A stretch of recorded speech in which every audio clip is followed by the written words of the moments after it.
The banking Guru channel में आपका स्वागत है। इस वीडियो के साथ हम अपना मार्च क्वार्टर के जो रिजल्ट्स एनालिसिस का प्रोसेस है उसे शुरू कर रहे हैं। हालांकि जो फाइनेंशियल अपडेट्स हैं वो फर्स्ट वीक ऑफ अप्रैल में आने शुरू होंगे और बाई 10th या 12th ऑफ अप्रैल पहले रिजल्ट्स बैंकों के आने शुरू हो जाएंगे and we will be analysing that. But इस मार्केट में फाइनेंशियल अपडेट्स आने से पहले और फाइनेंशियल रिजल्ट्स आने से पहले अपने आप को कैसे पोजीशन करना है, आज हम अपनी इस वीडियो में उसे देखते हैं कि कौन कौन से फैक्टर्स हैं जो इम्पैक्ट करेंगे रिजल्ट्स को और बैंकों के रिजल्ट्स कैसे आने वाले हैं। वी होप कि इस मार्केट करेक्शन में एटलीस्ट हमारे सब्सक्राइबर्स ने अपना कैपिटल जो है प्रोटेक्ट करके रखा, कोई ज़्यादा लॉसेस नहीं हुए और some lucky ones might have got some profits also. तो आइए देखते हैं क्या चीज़ें हैं जो ओवरऑल बैंकिंग स्टॉक्स को इम्पैक्ट करेंगी रिजल्ट्स के अलावा, वो भी पहले देख लेते हैं। तो आजकल तो जो ट्रम्प हो रहा है, ट्रम्प टैरिफ, पहले उसे ही देख लेते हैं। अभी तक एक व्यू ये बन रहा था कि प्रेसिडेंट ट्रम्प जो ये टैरिफ्स हैं इसको यूज कर रहे हैं डिफरेंट कंट्रीज को निगोशिएटिंग टेबल पे लाने के लिए और बेटर डील्स करने के लिए।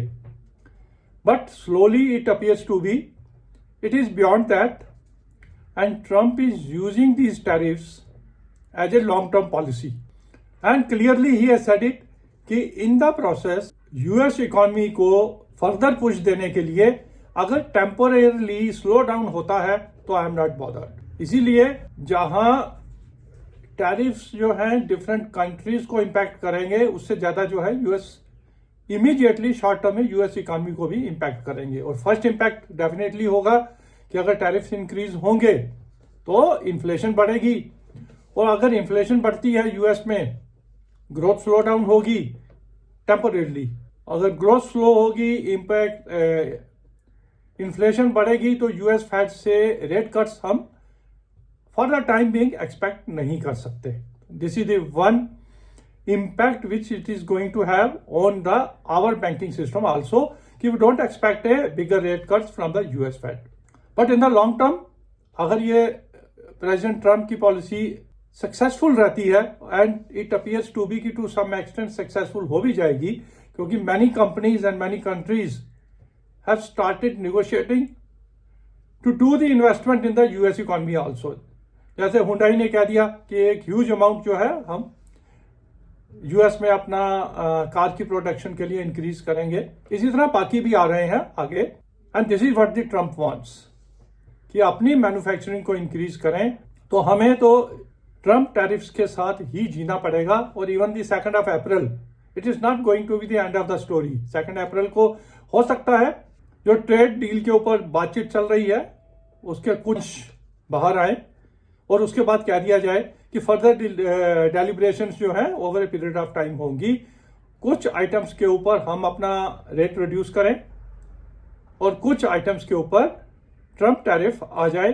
तो एक मिक्स ऑफ थिंग्स हमें 2nd अप्रैल को मिलेंगे। बट एक लॉन्ग टर्म स्टोरी जो है चलती रहेगी। ट्रम्प टैरिफ टेरर वो आगे भी हमारी तलवार जो है लटकी रहेगी और president is going to use it in a very aggressive way over a period of time. तो हमें इसके साथ ही जीना है। आइए आगे देखते हैं लोकल लेवल पे ऊपर क्या क्या हो सकता है। आरबीआई 8 अप्रैल को इट इज एक्सपेक्टेड कि फर्दर 0.5% रेट कट कर सकते हैं, जिसकी वजह से जब भी रेट कट्स होते हैं बैंकों के लिए बेनिफिशियल रहते हैं। Eight the same time rate cut से बॉन्ड्स की वैल्यू बढ़ जाती है, बैंकों के ट्रेजरी प्रॉफिट जो है बढ़ने शुरू हो जाते हैं जब भी रेट कट्स आते हैं। तो ये एक सेकंड इंपैक्ट आरबीआई की पॉलिसी अगर रेट कट होता है अप्रैल में होने वाला है। And over a period of time एक जो रेट कट की साइकिल जो है आरबीआई ने ऑलरेडी शुरू की है उसको फर्दर पुश मिलेगा। थर्डली आरबीआई हैज ऑलरेडी जनवरी से मार्च में काफी लिक्विडिटी सिस्टम में डाल के ये इंडिकेट कर दिया कि वी मीन बिजनेस और हम बैंकों को सफिशिएंट लिक्विडिटी प्रोवाइड करते रहेंगे। की भी है उन्होंने ह्यूज अमाउंट ऑफ लिक्विडिटी। अब जब लिक्विडिटी प्रोवाइड करते हैं उसका इंपैक्ट ये आता है कि कॉस्ट ऑफ फंड्स जो है बैंकों की कम हो जाती है। तो मार्च क्वार्टर में हम देखेंगे कि ईजिंग ऑफ लिक्विडिटी जो आरबीआई ने की उसकी वजह से कॉस्ट ऑफ फंड्स बैंकों की या तो स्टेबल रहेगी या थोड़ी कम होके आएगी. That also will give a push to the profitability of the banks in March quarter. And then we know it कि March quarter is always better than the earlier 3 quarters, क्योंकि प्रोसेसिंग चार्जेस और बाकी सब चीजें जो है adjustments वगैरह मार्च quarter में ही होती हैं. स्मॉल फाइनेंस बैंक्स जिसके एनपीए का एक इशू है जो माइक्रो फाइनेंस में ज्यादा है, अभी हमें नहीं दिखता कि उसमें कुछ कमी आएगी, क्योंकि एक स्टडी के हिसाब से 60 डेज टू 90 डेज का जो स्ट्रेस एसेट्स रहते हैं उसमें काफी इंक्रीज हुआ है, और मार्च क्वार्टर में हो सकता है काफी अकाउंट जो हैं एनपीए हो भी जाएं. इसलिए माइक्रो फाइनेंस में एनपीएस की रिडक्शन का इस क्वार्टर में हमें कोई ज्यादा उम्मीद नहीं है. और सेकेंडली क्या होता है, जनरली बैंक्स एवरग्रीनिंग भी कर देते हैं, नया लोन दे देते हैं, पुराने को एडजस्ट करके दे देते हैं.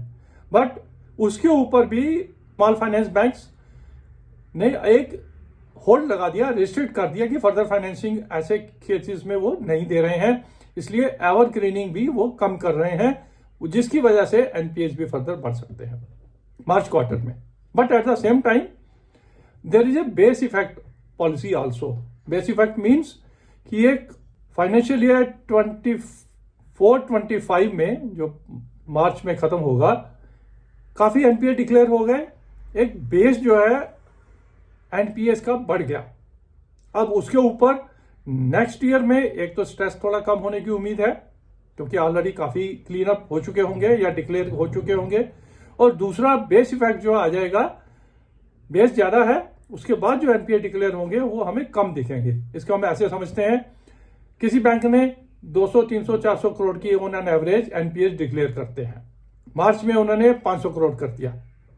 अब बेस क्या बन गया उनका? 500 करोड़ का. हालांकि 500 करोड़ भी बहुत बड़ा है, लेकिन अगले जून क्वार्टर में या सितंबर क्वार्टर में 500 से वो 400 करोड़ आ जाता है, तो हमें रिडक्शन दिखेगी, क्योंकि बेस हमारा बढ़ गया. तो that is called the base effect. उसमें आना शुरू हो जाएगा. परसेंटेज वाइज आल्सो जब हम कैलकुलेशंस करनी शुरू करते हैं तो हमें एनपीए रिड्यूस्ड होने दिखते हैं. That indicates this quarter small finance banks इतने अच्छे नहीं रहेंगे asset quality wise, but financial year 25-26 small finance banks better performance दिखा सकते हैं एसेट क्वालिटी के बेस के ऊपर. अब लिक्विडिटी ईजिंग के साथ साथ जो एनबीएफसीज हैं हमने उसको भी कवर करना शुरू किया था, और जैसे हमने पहले बताया कि housing finance NBFCs are better than the personal loan NBFCs, क्योंकि कॉस्ट ऑफ फंड्स जहां बैंकों की कम हुई होंगी, वहां एनबीएफसीज को जो फंड्स बैंकों द्वारा प्रोवाइड किए जाते हैं वहां पर भी वो उनकी भी कॉस्ट ऑफ फंड जो है कम हुई होगी. हम हाउसिंग फाइनेंस एनबीएफसीज अच्छी जो है उनके ऊपर भरोसा करके चल सकते हैं. गोइंग अहेड अगर रेट कट्स आते हैं तो हाउसिंग को जो पुश मिलती है उसमें एनबीएफसीज भी बेनिफिशियल रहेंगे. अब गोल्ड हमें देखें, अगर गोल्ड 1 लाख टच करने जा रहा है वेरी शॉर्टली, तो उसमें मुथूट फाइनेंस जैसी कंपनीज जो हैं, क्योंकि रेट गोल्ड का बढ़ रहा है, वो फर्दर फाइनेंसिंग किए जा रहे हैं, उनके एनपीएस भी कम हो रहे हैं. जैसे गोल्ड का रेट साइकिल ऊपर की तरफ है, Muthoot finance is the best bet. But at the same time caution के साथ चलना है. जैसे ही गोल्ड का रेट स्टेबलाइज हो या कम होना शुरू हो जाए तो हमें मुथूट फाइनेंस से निकल जाना है. ये सब तो ठीक है, डिफरेंट इवेंट्स हैं, डिफरेंट एजम्पशंस हैं, बट हमें अब करना क्या है? ऑलरेडी बैंक निफ्टी और बैंकिंग स्टॉक्स ने दिखा दिया, लीडरशिप दिखा दी. जैसे रिकवर हुए उसमें सबसे आगे रिकवर हुए, और 7-8% जो है बैंक निफ्टी रिकवर भी हो चुका है. वी आर एक्सपेक्टिंग बैंकों के रिजल्ट्स अच्छे आएंगे as compare to the December quarter.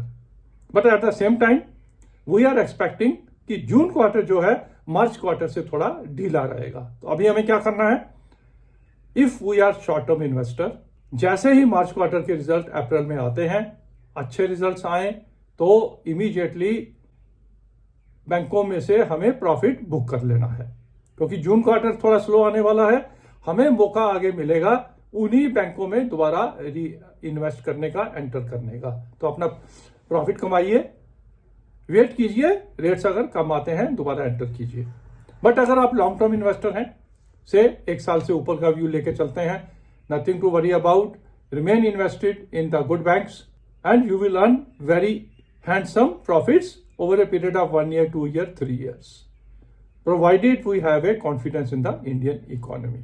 अब अगर हमने स्मॉल फाइनेंस बैंक्स की अगर बात करें, जैसे हमने कहा एसेट क्वालिटी इस क्वार्टर में भी थोड़ी ढीली आ सकती है, तो हमें थोड़ा सा स्मॉल फाइनेंस बैंक में अपना एक्सपोजर रिस्ट्रिक्टेड करके चलना है.